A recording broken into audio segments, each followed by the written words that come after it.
তাযাওয়াদ মিনাত তাকওয়া ফাইন্নাকা লা ইয়াদরি, তাকওয়া অর্জন করো, খোদাভীতি অর্জন করো। হে মন হয়তো জানো না, রাত্র এসে গেলে ফজর পর্যন্ত তুমি আর রবে না। কত যুবক হাই সময় কাটাচ্ছে উল্লাস আর তামাশাতে, অথচ তার কাফন তৈরি হচ্ছে রাতে রাতে। কত সুস্থ মানুষ, কত সুস্থ মানুষ মৃত্যুর কোলে ঢলেছে কারণ ছাড়া। কত অসুস্থ বেঁচেছে বহুদিন, বাধা দেবে তাকে কারাম। কত দুলহান, কত দুলহান সাজানো হয়েছে বিবাহের লক্ষ্যতে, অথচ তার মৃত্যু জারি হয়েছে কদরের রাত্রিতে। কত ছোট জন আশা করে থাকে অনেক বড় হবার, থেকে যায় আশা চলে যেতে হয় তাকে কবরেতে অন্ধকার। কি বোঝায় জানেন? কেউ থাকবেন না, কেউ থাকবেন না। একদিন না একদিন না একদিন পৃথিবীর জমিন থেকে বিদায়, সত্য না? কবর থেকে আবার যে উঠতে হবে, এটা কি বিশ্বাস করেন? বলেন সূরাতু ইয়াসিন, বলেন ইয়াসিন, বলেন না ইয়াসিন। ইয়াসিন বলতে দেরি, আমলনামায় 20টা নেকি হইতে দেরি হয় না। বলেন না সুবহানাল্লাহ। সূরা ইয়াসিন 114টি সূরার মধ্যে একটা সূরার নাম হলো সূরাতু ইয়াসিন। আল্লাহু আকবার, আল্লাহু আকবার। এই ইয়াসিনটা পারলে প্রতিদিন পড়বেন। আমি এই আমলটা প্রতিদিন করি। যে ব্যক্তি সূরা ইয়াসিন তেলাওয়াত করবে আর ওই দিন সে যদি মারা যায়, নবী বলেন আল্লাহ তাআলা এই লোকটাকে জান্নাত দান করবেন। সুবহানাল্লাহ। ইয়াসিন, বলেন ইয়া সূরাতু ইয়াসিন। সূরাতু ইয়াসিনের ভিতরে আল্লাহ বলেন অনুফিখা ফিস সূর ফাইদা হুম মিনাল আজদাস ইলা রাব্বিহিম ইয়ানসিলুন। আল্লাহু আকবার। দেখেন, একটু খেয়াল করেন, আমাদেরকে কবরস্থ করা হবে। কবর থেকে আমরা উঠব। নুফিখা ফিস সূর ফাইদা হুম মিনাল আজদাস, আজদাসুল কবর, কবর থেকে আমরা উঠব। কাফনের কাপড় ঝাড়তে ঝাড়তে, মাটি ঝাড়তে ঝাড়তে কোন দিকে যাব? কয় হাসিনার দিকে, কয় না। কোন দিকে যাব? খালেদার দিকে, কয় না। কোন দিকে যাব? এরশাদ চাচার দিকে, কয় না। কোন দিকে যাব? দাড়িপাল্লার দিকে, কয় না। কোন দিকে যাব? ইলা রব, ইলা রব, ইলা রব, ইলা রাব্বিহিম ইয়ানসিলুন। সবাই প্রভুর দিকে দৌড়াবে। কোন দিকে? বলেন আল্লাহর দিকে যাবে। কোন দিকে? খুব খেয়াল করেন, খুব খেয়াল করেন বাবারা। খোদার কসম, কবর থেকে যে আমরা উঠব এর মধ্যে কোনো সন্দেহ নাই। কবর থেকে উঠব রিক্ত হস্তে, হাতে একটা টাকাও থাকবে না। এখন আমার আর আপনার পকেটে হাজার হাজার টাকা, আমার আর আপনার ব্যাংকে কোটি কোটি টাকা আছে। কত সুন্দর ফ্ল্যাট, কত সুন্দর বাড়ি, কত সুন্দর গাড়ি। খোদার কসম, কবর থেকে উঠবেন, হাতে একটা টাকাও থাকবে না। ও আমার মায়েরা, খুব খেয়াল করে শুনেন, মাথার থেকে পা পর্যন্ত কিছু কিছু মায়ের, কিছু কিছু মেয়েদের 50 ভরি, 60 ভরি, 70 ভরি স্বর্ণ আছে। আল্লাহ রাব্বুল আলামিন পবিত্র কোরআনে বলেন কবর থেকে উঠতে হবে রিক্ত হস্তে। নাকের মধ্যে ফুল থাকবে না, কানের মধ্যে মার্কি থাকবে না, গলার মধ্যে চেন থাকবে না, সকলেই খালি হাতে। শুধু কি খালি হাতে? আমার আর আপনার মাথায় টুপি আছে। কবর থেকে উঠবেন, টুপি থাকবে না। আমার আর আপনার শরীরে কাপড় আছে, কত সুন্দর পাঞ্জাবি। কবর থেকে উঠবেন, পাঞ্জাবি থাকবে না। আমার আর আপনার পরনে কত সুন্দর লুঙ্গি। কবর থেকে উঠবেন, লুঙ্গি থাকবে না, প্যান্ট থাকবে না। সকলে রিক্ত হস্তে, খালি পায়ে, উলঙ্গ অবস্থায় ইলা রাব্বিহিম ইয়ানসিলুন, প্রভুর দিকে সকলেই দৌড়াইতে থাকবে। কোথায় থাকবে ছেলে, কোথায় থাকবে মেয়ে, কোথায় থাকবে মা, কোথায় থাকবে বাবা, কোথায় থাকবে মেয়ে, কোথায় থাকবে ছেলে, কোথায় থাকবে নেতা, কোথায় থাকবে নেত্রী। সকলের মুখ থেকে একটা বাক্য বের হবে, ইয়া নাফসি, ইয়া নাফসি, ইয়া নাফসি, ইয়া নাফসি, ইয়া নাফসি। বলতে বলতে সবাই প্রভুর দরবারে হাজিরা দিবে। সবাই প্রভুর দরবারে যাবে। এই কথাটা কি সত্য না? একটু জোরে বলেন। যেহেতু সূরাতুল ইয়াসিনের ভিতরে আসছে ইলা রাব্বিহিম ইয়ানসিলুন, দৌড়াইয়া দৌড়াইয়া প্রভুর দিকে যাবে, যেহেতু ইয়াসিনের ভিতরে আসছে চিরন্তন সত্য, এর মধ্যে কোনো সন্দেহ নাই। সবাই উঠবেন কিয়ামতের ময়দানে, এই কথাটা বিশ্বাস করেন, উঠতে হবে কিয়ামতের ময়দানে। এবার আমার দিকে একটু তাকান, আল্লাহ বিচার করবেন। বিচার করবেন কি? একটু জোরে বলেন। হ্যাঁ, কিয়ামতের আলামত একটা হলো বাই আল হিকাম, এটা কিয়ামতের আলামত। বিচার বিক্রি হয়। হুজুর বিচার বিক্রি হয়, এটা তো বুঝলাম না। আমার নিজের চোখে দেখা কাউন্সিল, আমি সোয়াপুরে কাউন্সিলের সামনে মসজিদ আমি থাকি, বিচার হবে। মনে করেন আজকে হলো বৃহস্পতিবার, শুক্রবার দিন বিচার হবে। খুব খেয়াল করেন, চেয়ারম্যান সাহেবের সাথে রাত্রিতেই কথা শেষ, কে বিচারে জিতবে আর কে হারবে এটা রাত্রিতেই টাকা দিয়ে বিচার কি হয়ে গেছে? হ্যাঁ, একটু জোরে বলেন না, বিচার কি হয়ে গেছে? নবী বলেন অবাই আল হিকাম, যেদিন দেখবা পৃথিবীর জমিনে বিচার বিক্রি হয়ে গেছে, মনে করবা কিয়ামত খুব নিকটে এসে গেছে। কি পৃথিবীর জমিনে কি বিচার এখন বিক্রি হয় কি হয় না? একটু জোরে বলেন। ও আমার বাবারা, কিয়ামতের ময়দানে আমরা যে দাঁড়াবো, আল্লাহর কাছে যে দাঁড়াবো, আজকে বিচার করবে আল্লাহ। কে বিচার করবে? আরো জোরে। সূরাতুল আম্বিয়া, সূরাতুল আম্বিয়ার ভিতরে আল্লাহ তাআলা বলেন ফালা তুজলামু নাফসুন শাইআ ওয়া ইন কানা মিসকালা হাববাতিন মিন খারদালিন আতাইনা বিহা ওয়া কাফা বিনা হাসিবিন। জোরে বলেন না সুবহানাল্লাহ। খুব খেয়াল করে শুনেন বাবারা, ওই যে শ্রীরামপুর উত্তরপাড়া বসে বসে মাহফিল শুনছিলেন, মাহফিল শোনার পরে 100 টাকা 500 টাকা দান করেছিলেন।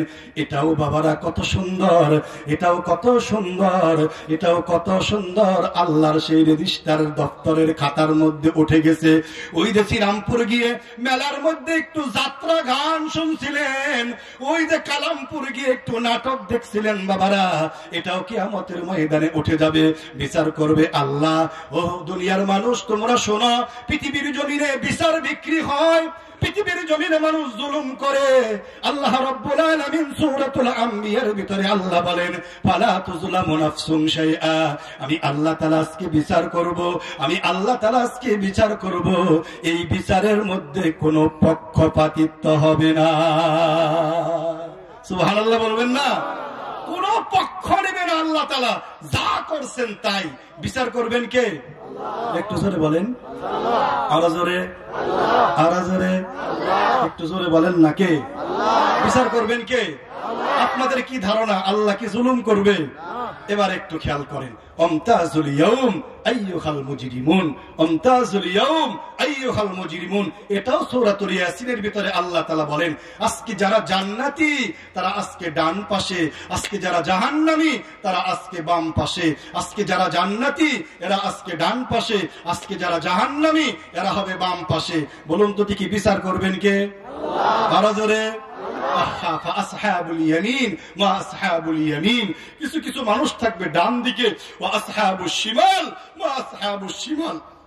আপনারা কোন দিকে থাকতে চান, ডান দিকে না বাম দিকে? আল্লাহু আকবার। কিন্তু আমতাজুল ইয়াউম বলার সাথে সাথেই ভালো মানুষগুলো দেখবেন বাম দিক থেকে দৌড়িয়ে ডান দিকে আসবে। ডান দিকে অনেক মানুষ ছিল, খারাপ মানুষগুলো একা একা অটোমেটিক বাম দিকে আসবে। সেদিন বিচার হবে, বিচারের পরে বাম দিকে যারা থাকবে এদেরকে আল্লাহ তাআলা জাহান্নাম দেবে। জাহান্নাম কি? সেই জাহান্নাম থেকে আমি 2টা আয়াত আপনাদের সামনে তেলাওয়াত করেছি। জাহান্নাম বলেন, জাহান্নাম। জাহান্নাম মানে কি বলেন? বুঝেন? জাহান্নাম আগুন, আগুন, আগুন, আগুন, আগুন, আগুন। এই দুনিয়ার আগুন আর জাহান্নামের আগুনের পার্থক্যটা আগে বুঝেন, এরপরে বয়ান শুনতে আপনাদের অনেক ভালো লাগবে। দুনিয়ার আগুন দেখছেন? দুনিয়ার আগুন দেখছেন আপনারা? বলেন কে কে দেখছেন দুনিয়ার আগুন? সবাই দেখছে না? মা বোনেরা আমাদের থেকে আরো বেশি দেখছেন, ইট খোলায় যারা কাজ করে এরা আমাদের থেকে আরো বেশি দেখছেন। দুনিয়ার আগুন আর জাহান্নামের আগুন, দুনিয়ার আগুন আর জাহান্নামের আগুন, দুনিয়ার আগুন আর জাহান্নামের আগুন, দুনিয়ার আগুন আর জাহান্নামের আগুনের মধ্যে পার্থক্য 3টা। বলেন কয়টা? আরো জোরে। ও আমার বাবারা, দুনিয়ার আগুনও দেখেন আল্লাহ যদি বাঁচিয়ে রাখে বাবারা, আল্লাহ যদি বাঁচিয়ে রাখে আরো কত কিছু দেখবেন। দেখেন দুনিয়ার আগুন আর জাহান্নামের আগুন, জায়গায় জায়গায় আগুন ধরতেছে। আগুন কিছুদিন আগে অস্ট্রেলিয়াতে আগুন ধরছে, 7 দিন 10 দিন 15 দিন আসমান থেকে মনে হয় আগুন পড়তেছে। আল্লাহু আকবার, গাছ গাছরা সব পড়ে শেষ হয়ে গেছে। পেপার পত্রিকায় দেখেছেন, আরো কত কিছু দেখবেন বাবারা। বলেন দুনিয়ার আগুন আর জাহান্নামের আগুনের মধ্যে পার্থক্য 3টা। বলেন কয়টা? ভালো করে যদি শুনেন অনেক ভালো লাগবে। বলেন দুনিয়ার আগুন আর জাহান্নামের আগুনের মধ্যে পার্থক্য কয়টা? এই যে হাতটা এরকম বের করে দেখান তো। হাত বের করতে চাইতেছে না, কত কষ্ট হইতেছে, শীত লাগতেছে। তো আমার মতো একটু বয়ান করেন, দেখবেন ঘামতে শুরু করবেন কিছুক্ষণ পরে। দুনিয়ার আগুন আর জাহান্নামের আগুনের পার্থক্য কয়টা? তারা জোরে এবার একটু খেয়াল করে শুনলে অনেক মজা পাবেন। দুনিয়ার আগুন আমাকেও জ্বালাবে, আপনাকেও জ্বালাবে। ম্যাচের কাঠি দিয়ে আগুন ধরিয়ে পরীক্ষা করবেন। আমাকেও জ্বালাবে, আপনাকেও জ্বালাবে, হিন্দুদেরকেও জ্বালাবে, বৌদ্ধদেরকেও জ্বালাবে, খ্রিস্টানদেরকেও জ্বালাবে, এবং কি নবীদেরকেও দুনিয়ার আগুন জ্বালিয়ে দেয়। হুজুর নবীদেরকে দুনিয়ার আগুন জ্বালিয়ে দেয়, একটা উদাহরণ দেন না। যেমন মুসা আলাইহিস সালাতু ওয়াস সালাম লালিত পালিত হয়েছে, আপনারা জানেন। মুসা আলাইহিস সালাতু ওয়াস সালাম লালিত পালিত হয়েছে। আনিকজি ফীহি বিত্তাবুত ফাকজি ফীহি ফিল ইয়াম্মি ফালিয়ুলকিহিল ইয়াম্মু বিসাহিলি ইয়াখুযুহু আদুউল লি ওয়া আদুউল্লাহ। দেখবেন 16 নম্বর পারা 13 নম্বর পৃষ্ঠা। মুসা আলাইহিস সালাতু ওয়াস সালামকে পালছে ফেরাউন। কে পালছে? ফেরাউন। ছোট্ট মুসা, একেবারে ছোট মুসা। একটু খেয়াল করেন, ছোট্ট মুসা আলাইহিস সালাতু ওয়াস সালাম অনেক সুন্দর ছিলেন, অনেক সুন্দর। ফের আসিয়া আলাইহিস সালাতু ওয়াস সালামের কুলের থেকে যখন ফেরাউনের কুলে নিছে, ওই সময় প্রত্যেকটা মানুষের মুখে দাড়ি ছিল। কি ছিল? দাড়ি ছিল। ফেরাউনের কুলে উঠার সাথে সাথেই মুসা আলাইহিস সালাতু ওয়াস সালাম দাড়িটা ধরে একটা থাপ্পড় মারছে। একটা থাপ্পড় মেরে গাল একেবারে ভিতর দিকে ঢুকিয়ে দিছে। নবী তো গায়ে কত শক্তি, অথচ ছোট্ট। সুবহানাল্লাহ বলবেন না? এত জোরে থাপ্পড় মারছে। ফেরাউন কয় আসিয়া এইটাই আমাকে শেষ করবে। ও যেহেতু আমাকে এত জোরে থাপ্পড় মারলো, না ওকে বাঁচিয়ে রাখা যাবে না, ওকে শেষ করতে হবে। কয় না না, প্রাণের স্বামী তো বুঝে নাই, ছোট্ট একটা বাচ্চা, ও কি বুঝে? না ও বুঝে নাই। আমি আজকে পরীক্ষা করব ও বুঝে কি বুঝে না, এই জন্য আমার দিকে তাকান। ফেরাউন একটু পরীক্ষা করলো, এদিকে রাখলো একটা হীরার টুকরা আর এদিকে রাখলো একটা আগুনের টুকরা। এদিকে একটা হীরার টুকরা, এদিকে একটা হীরার টুকরা, এদিকে একটা আগুনের টুকরা। হীরার টুকরা, আগুনের টুকরা। এবার পরীক্ষা করতেছে ফেরাউন, দেখি মুসা কোনটার মধ্যে হাত দেয়।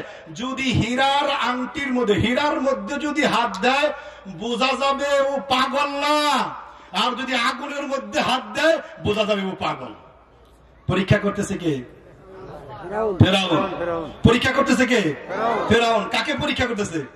মুসা আলাইহিস সালাতু ওয়াস সালামকে। একটু খেয়াল করে শুনেন, তাফসীরের কিতাবের মধ্যে লেখে মুসা আলাইহিস সালাতু ওয়াস সালাম হাতটা হীরার মধ্যেই দিতেছিলেন।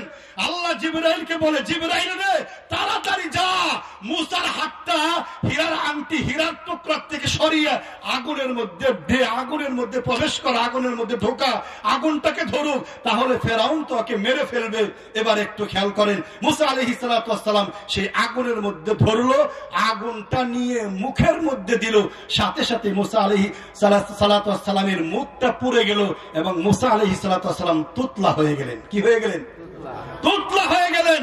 এবার আল্লাহ তাআলার কাছে মুসা আলাইহিস সালাতু ওয়াস সালাম যখন বড় হলেন, ওগো আল্লাহ, তুমি তো জানো, তুমি তো দেখছো আমি বেশি কথা বলতে পারি না, এজন্য হারুনকে, আমার ভাই হারুনকে এই নবীর কাজে সহযোগিতা করার জন্য আমার ভাই হারুনকে আপনি নবী বানিয়ে দেন। সুবহানাল্লাহ। এবার একটু বুঝে থাকলে বলুন তো, মুসা আলাইহিস সালাতু ওয়াস সালাম হাত দিলেন আগুনের মধ্যে, হাত দিলেন আগুনের মধ্যে। এবার আগুনটা মুখের মধ্যে নিলেন, মুখ কি পুড়ে গেছে না ঠিক আছে?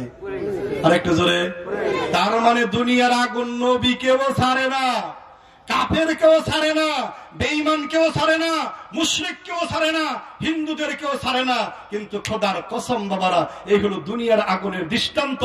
আর জাহান্নামের আগুন, জাহান্নামের আগুন, জাহান্নামের আগুন কোন নবীদেরকে জ্বালাবে না, কোন মুমিনদেরকে জ্বালাবে না। জোরে বলেন না সুবহানাল্লাহ।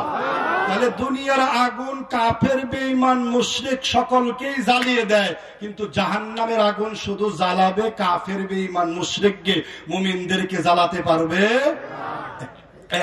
দুই নম্বর পার্থক্য একটু খেয়াল করেন। দুনিয়ার আগুন বাবারা খুব খেয়াল করে শোনেন, ফ্যাক্টরির মধ্যে আগুন লাগলে, ফ্যাক্টরিতে আগুন লাগলে বাবারা ফায়ার সার্ভিসের গাড়ি, ফায়ার সার্ভিসের লোকেরা এসে দেখবেন আগুন পানি দিয়ে নিভিয়ে দেয়। দুনিয়ার জমিনে আগুন লাগলে, বাড়িতে আগুন যদি ধরে, দেখবেন বাবারা মাটি দিয়ে, বালি দিয়ে, কাঁটা দিয়ে আগুন কিন্তু নিভানো সম্ভব। দুনিয়ার জমিনে পানি দিলে আগুন নিভানো যায়। সাহাবারা তোমরা শোনো, জাহান্নামের আগুন যত পানি দিবা, যত পানি দিবা তত আরো উত্তাপ বাড়তে থাকবে। দুনিয়ার আগুন পানি দিয়ে নিবানো যায়, জাহান্নামের আগুন পানি দিলে নিবানো সম্ভব? একটু জোরে বলেন। দুইটা পার্থক্য। তিন নম্বর পার্থক্য দেখেন, খুব খেয়াল করে শুনেন। কই দুনিয়ার আগুন আর জাহান্নামের আগুন, দুনিয়ার আগুন আর জাহান্নামের আগুন, কই কেমন পার্থক্য, কতটুকু পার্থক্য? ও আমার মায়েরা, এই জন্য রাবিয়া বসরি সময়ে সময়ে, রাবিয়া বসরি মাঝে মধ্যে, রাবিয়া বসরি সময়ে সময়ে মাঝে মধ্যে ঘরের ভিতরে কুপির মধ্যে আগুন লাগাইতেন। কেন আগুন লাগাইতেন খুব খেয়াল করে শুনেন। রাবিয়া বসরি রহমাতুল্লাহি আলাইহি সময়ে সময়ে ঘরের মধ্যে কুপির মধ্যে আগুন দিয়ে পরীক্ষা করতেন, আমি দেখি রাবিয়া দুনিয়ার আগুন সহ্য করতে পারি কিনা। ও আমার মায়েরা, আপনারা তো সকালবেলা অনেক রান্নার কাজ করেন, বিকালবেলা রান্নার কাজ করেন, একটু পরীক্ষা করা দরকার। দুনিয়ার আগুনের মধ্যে হাত দিয়ে একটু পরীক্ষা করবেন, দেখবেন দুনিয়ার আগুন সহ্য করতে পারেন কিনা। রাবিয়া বসরি রহমাতুল্লাহি আলাইহি মাঝে মধ্যে ঘরের ভিতরে কুপির মধ্যে আগুন দিয়ে, মমের মধ্যে আগুন দিয়ে পরীক্ষা করতেন। না না না, আমি রাবিয়া সামান্য দুনিয়ার আগুন সহ্য করতে পারি না, তাহলে জাহান্নামের আগুন কিভাবে সহ্য করব? ও আমার বাবারা, খুব খেয়াল করে শুনেন, দুনিয়ার আগুন আর জাহান্নামের আগুনের তিন নম্বর পার্থক্যটা শুনেন, একটু খেয়াল করে শুনেন। ইট খোলায় যে আগুন দেখছেন বাবারা, ইট খোলার যে আগুন, ইট খোলার আগুন কি কম না বেশি? একটু জোরে বলেন। ইট খোলার আগুন কম না বেশি? আমাদের চুলার আগুন বেশি না ইট খোলার আগুন বেশি? ইট খোলার আগুন বেশি। মুহাম্মদুর রাসূল সাল্লাল্লাহু আলাইহি ওয়াসাল্লাম, রব্বানা আখরিজনা মিনহা ফাইন উদনা ফাইন্না যালিমুন ক্বালা আকসাউ ফিহা ওয়া লা তুকাল্লিমুন। দেখবেন তাফসীর মাযহারির ভিতরে আল্লাহু আকবার এটা ব্যাখ্যা লিখছেন যে জাহান্নামের আগুন থেকে যদি কোনো লোককে উঠিয়ে, দুনিয়ার সবচেয়ে বেশি আগুন, এখন আমরা মনে করি দুনিয়ার সবচেয়ে বেশি আগুন তো ইট খোলাই, জাহান্নামের কোন একজন কয়েদিকে জাহান্নাম থেকে বের করে কোন ইট খোলার মধ্যে যদি ফালাইয়া দেয়, আচ্ছা আপনাদের কাছে আগে প্রশ্ন করি, আমি আর আপনি যদি ইট খোলার মধ্যে পড়ে যাই, কতক্ষণ টিকবো আমরা ওখানে? আর এটা একটু ভাবেন, এটা একটু ভাবেন, জাহান্নাম থেকে একটা লোককে উঠিয়ে এনে ইট খোলার আগুনের মধ্যে রাখলে মুহাম্মদুর রাসূল সাল্লাল্লাহু আলাইহি ওয়াসাল্লাম বলেন এই লোকটা দুনিয়ার আগুনে এসে শান্তিতে ঘুম আসবে। বুঝেন নাই মনে হয়? শান্তিতে ঘুম এসে যাবে জাহান্নামের আগুনের সামনে, দুনিয়ার আগুন। এবার নবীর একটা হাদিস শুনেন। عن أبي هريرة رضي الله تعالى عنه قال قال رسول الله صلى الله عليه وسلم ناركم جزء من 70 جزءا من نار جهنم। সাহাবারা তোমরা শোনো, দুনিয়ার আগুন আর জাহান্নামের আগুন, দুনিয়ার আগুন আর জাহান্নামের আগুন, দুনিয়ার আগুন, দুনিয়ার আগুনের থেকে জাহান্নামের আগুন 1 গুণ না, 2 গুণ না, 20 গুণ না, 40 গুণ না, 50 গুণ না, 60 গুণ না, রাসূল বলেন 70। দুনিয়ার আগুন থেকে জাহান্নামের আগুন কমাস কম 70 গুণ বেশি তাপ হবে। কয় গুণ? আর বলেন কয় গুণ? সেই জাহান্নাম, জাহান্নাম তিনটা পার্থক্য, দুনিয়ার আগুন থেকে জাহান্নামের আগুনের তিনটা পার্থক্য। সেই জাহান্নামের আগুন আমাদের দিকে ধাঁধা করে আসতেছে। হুজুর ধাঁধা করে আসতেছে কিভাবে বুঝলেন? কোরআনের আয়াত, إذا رأتهم من مكان بعيد سمعوا لها تغيظا وزفيرا وإذا ألقوا منها مكانا ضيقا مقرنين دعوا هنالك ثبورا لا تدعوا اليوم ثبورا واحدا وادعوا ثبورا كثيرا। জাহান্নামের আগুন দূর থেকে যখন লোকদেরকে দেখতে থাকবে, জাহান্নামীদেরকে যখন দেখতে থাকবে, জাহান্নামীরা সেই আগুনের গর্জন শুনতে পাবে, আগুনের গর্জন। ওয়া ইদা উলকু মিনহা মাকানান দাইকাম মুকাররানিনা দাউ হুনালিকা সুবুরা। জাহান্নামীরা যখন দেখবে এক একটা শিকলের মধ্যে বাবারা কমাস কম 70,000 লোকদেরকে নিয়ে যখন একেবারে সংকীর্ণ একটা জায়গায় নিক্ষেপ করবে, সেখানে তারা মৃত্যু কামনা করবে। লা তাদউল ইয়াওমা সুবুরা ওয়াহিদা ওয়াদউ সুবুরান কাসীরা।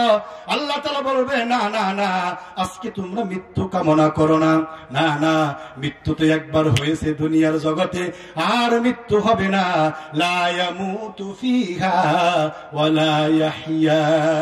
মরবেও না, বাঁচবেও না, কত কষ্ট সেখানে তারা মৃত্যু কামনা করবে। এই দৃশ্য হবে যেহেতু কোরআনের আয়াতের মধ্যে আছে। এখানে শেষ না বাবারা। আল্লাযীনা কাফারু কুত্তিয়াত লাহুম সিয়াবুম মিন নার।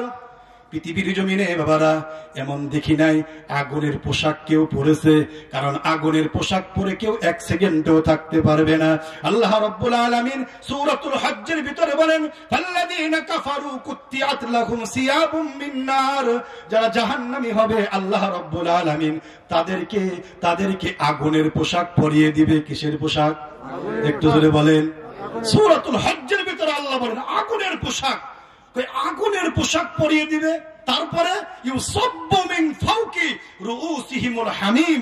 এখানেই শেষ না, সূরাতুল হজ্জের ভিতরে আল্লাহ তাআলা বলেন, আল্লাহু আকবার, পানির তৃষ্ণায় ছটফট করতে করতে করতে করতে ওয়া ইয়াস্তাগীসু ইউগাসু বিমাইন কালমুহলি ইয়াশবিল বুজু। পানি পানি পানি পানি পানি বলে চিৎকার মারবে। কেন পানি পানি বলে চিৎকার মারবে? কয় মাথার আধা হাত উপরে সূর্য থাকবে। বুঝলাম, মাথার আধা হাত উপরে সূর্য থাকবে, পানি পানি বলে চিৎকার মারবে। কারণ কি? কয় মাথার মগজগুলো গলে গলে সমুদ্র হয়ে যাবে। ডানে মানুষ, বামে মানুষ, সামনে মানুষ, পিছনে মানুষ, পানি পানি বলে চিৎকার মারবে। আল্লাহ রাব্বুল আলামিন পবিত্র কোরআনে বলেন, একটু খেয়াল করেন, এরা যখন পানি চাবে, এত গরমের মধ্যে যখন তারা পানি চাবে, আল্লাহ তাআলা তাদেরকে পানি দিবে।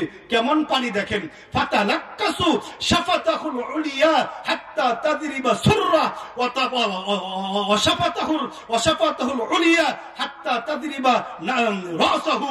নবী বলেন, এত গরম পানি মুখের কাছে আনার সাথে সাথেই উপরের ঠোঁটটা মাথায় এসে যাবে, নিচের ঠোঁটটা নাভি পর্যন্ত পৌঁছে যাবে। জোরে বলেন না নাউজুবিল্লাহ। এখানেই শেষ না, তারপরে ইউসাব্বু মিন ফাওকি রুউসিহিমুল হামিম। হামিম মানে গরম। মাথার মধ্যে এমন গরম পানি ফেলাবে, হুজুর মাথার মধ্যে গরম পানি ফেলাবে, তাতে কি আছে? আল্লাহ রাব্বুল আলামিন বলেন, এত গরম পানিটা, এত গরম, এত গরম, এত গরম। আরে এখন মানুষকে বোঝানো সহজ। যদি গরম দেখতে চান সৌদি যান, যদি গরম দেখতে চান কুয়েত যান। বাংলাদেশের মানুষকে গরম বোঝানো যাবে না। কেমন গরম, কেমন গরম। আজকে আমরা মসজিদে যাই বাবারা, মসজিদে গেলে যদি জুতা হারিয়ে যায়, জুতা ছাড়া কি বাড়ি পর্যন্ত আসতে পারি কি পারি না? ও বাবারা, পারি কিনা? কিন্তু সৌদি যান, জুতা হারিয়ে গেছে, বাড়িতে আসবেন জুতা ছাড়া অসম্ভব, আপনি আসতে পারবেন না। কি করবেন তাহলে? মসজিদেই থাকতে হবে যতক্ষণ পর্যন্ত আর এক জোড়া জুতা আপনার না হয়। কারণ রাস্তা দিয়ে আপনি হেঁটে আসলে আপনার এই পা থাকবে না, সাথে সাথে পুড়ে যাবে। এখন বুঝেন কেমন গরম। ফাল্লাযীনা কাফারু কুত্তিয়াত লাহুম সিয়াবুম মিন নার ইউসাব্বু মিন ফাওকি রুউসিহিমুল হামিম। মাথার উপরে গরম পানি ঢালা হবে। একটু তাকান আমার দিকে, একটু তাকান, এই যে একটু তাকান, কোথায় গরম পানি ঢালা হবে? কোথায়? ঢালবে গরম পানি মাথার মগজ, মাথার ভিতরে যা আছে, পেটের ভিতরে যা আছে, ইসহারু বিহি মা ফি বুতুনিহি আল জুলুদ, সব কিছু নারী ভুড়ি সব পিছনের রাস্তা দিয়ে বের হয়ে যাবে। যদি বলেন না নাউজুবিল্লাহ। কি এমন অবস্থা হবে না আমাদের? একটু বলেন, হবে? কোথায় হবে? কোথায় হবে? চিরন্তন সত্য যেহেতু কোরআনে আছে, চিরন্তন সত্য যেটা হাদিসে আছে। ও আমার বাবারা, সেই জাহান্নামের আগুন থেকে বাঁচার জন্য আমাদের একটু প্রস্তুতি নেওয়া দরকার আছে না নাই? একটু জোরে বলেন, আছে না নাই? দেখেন তো, আমার বাবা আমার অভিভাবক, দেখেন আমার বাবা আমার অভিভাবক, আপনার বাবা আপনাদের অভিভাবক, আমার পীর আমার অভিভাবক, আমার রসুল আমার অভিভাবক, আল্লাহ আমাদের অভিভাবক। আমার বাবা আমার অভিভাবক। কেমন অভিভাবক? এই জন্য তো একটু তাকান, আমার বাবা বাজার করে, আমাদের বাজার করতে হয় না। আমার বাবা আমাদের অভিভাবক। সবচেয়ে বড় অভিভাবক হলেন আল্লাহ। সবচেয়ে বড় অভিভাবক কে? আমাদেরকে পালেন কে? জোরে বলেন। আমাদেরকে কে পালেন? আল্লাহ আমাদের অভিভাবক। দেখেন, একটু খেয়াল করেন, আমরা যদি দুনিয়ার জমিনে একটু আগুনে হাত দিতে যাই, বাবা বলে এই সাবধান সাবধান, এটা আগুন। ছোট্ট বাচ্চা যখন আগুনের কাছে যায়, মা দৌড়িয়ে যায়, আগুন আগুন আগুন আগুন আগুন। আল্লাহ তাআলাও বান্দাদেরকে ডাকতেছে, অভিভাবক তো আল্লাহ আমাদের অভিভাবক তো ডাকতেছে, ইয়া আইয়ুহাল্লাযীনা আমানু। আমার শেষ কথাটা একটু ভালো করে শুনেন, ইয়া আইয়ুহাল্লাযীনা আমানু। আল্লাহ তাআলা আমাদের অভিভাবক ডাকতেছে, আয় আয় আয় আমার কাছে আয়, আয় আমার কাছে, আমি বানাইছি তো, আমার মায়া লাগে।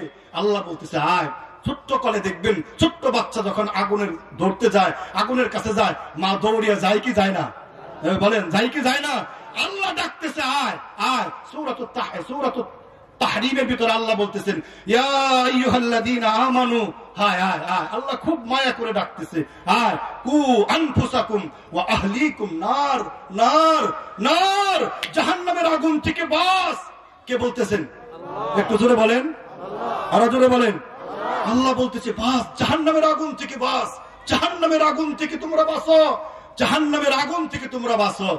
আমিও আপনাদেরকে বলতেছি, সেই জাহান্নামের আগুন থেকে বাঁচেন। প্রশ্ন করতে পারেন, কি করলে বাঁচবো, কি আমল করলে বাঁচবো? সাহাবারা নবীকে প্রশ্ন করলেন, ওগো আল্লাহর নবী, কি কাজ করলে জাহান্নামের আগুন থেকে বাঁচবো, কি কাজ করলে জাহান্নামের আগুন থেকে বাঁচবো? নবী বললেন, ওয়ালাউ বিশিক্কিম তামার, ওয়ালাউ বিশিক্কিম তামার। জাহান্নামের আগুন থেকে বাঁচার অনেক মাধ্যম আছে, সবচেয়ে বড় মাধ্যম হলো, নবীর হাদিসটি স্পষ্ট করে একটু খেয়াল করে শুনেন, ওয়ালাউ বিশিক্কিম তামার। জাহান্নামের আগুন থেকে যদি তোমরা বাঁচতে চাও, মসজিদ মাদ্রাসায় বেশি বেশি দান করো। দান করলে তোমরা জাহান্নামের আগুন থেকে বাঁচতে পারবা। আরেকটু জোরে বলেন না সুবহানাল্লাহ। তাহলে জাহান্নামের আগুন থেকে বাঁচার অনেক পথ আছে। সবচেয়ে বড় পথ হলো কি বলেন? বলেন না, মসজিদ মাদ্রাসায় কি করা? আরো জোরে। কয় হুজুর, মসজিদ মাদ্রাসায় দান করলে জাহান্নামের আগুন থেকে বাঁচা যাবে? হাদিস আছে। হ্যাঁ হাদিস আছে। কয় হুজুর, একটা হাদিস শোনান। আস-সাখিয়্যু করিবুম মিনাল জান্নাহ করিবুম মিনান নাস বাঈদুম মিনান নার। নার মানে কি বলেন? বলেন, নার মানে কি? যদি আমি মিথ্যা কথা বলি, এই আলেমরা আমাকে সাথে সাথে ধরবে যে হুজুর এত বড় একটা মিথ্যা কথা আপনি বলে টাকা উঠাইতেছেন, এত বড় একটা মিথ্যা কথা আপনি বললেন। নবীর হাদিসটি স্পষ্ট সহিহ হাদিস। আস-সাখিয়্যু, দানকারী ব্যক্তি, এত পছন্দের আল্লাহর কাছে, এত পছন্দের। আস-সাখিয়্যু করিবুম মিনাল্লাহ, আল্লাহর খুব নিকটে। করিবুম মিনাল জান্নাহ, জান্নাতের খুব নিকটে। করিবুম মিনান নাস, ভালো ভালো মানুষের খুব নিকটে। বাঈদুম মিন নার, দুজক থেকে অনেক দূরে। জোরে বলেন না সুবহানাল্লাহ। নিকটে। এই হাদিস দ্বারা আমরা বুঝতে পারলাম, দানকারী ব্যক্তিকে আল্লাহ তাআলা জান্নাত দান করবে। আরেকটু জোরে বলেন। হুজুর এখানে কি শেষ হয় না? এখানে শেষ হয় নাই, আরো 5টা হাদিস আছে। কই কি হাদিস? যে ব্যক্তি দান করবে, এটা এত সুন্দর একটা গুণ, এত উত্তম একটা আখলাক, এত সুন্দর একটা গুণ, যে ব্যক্তি দান করবে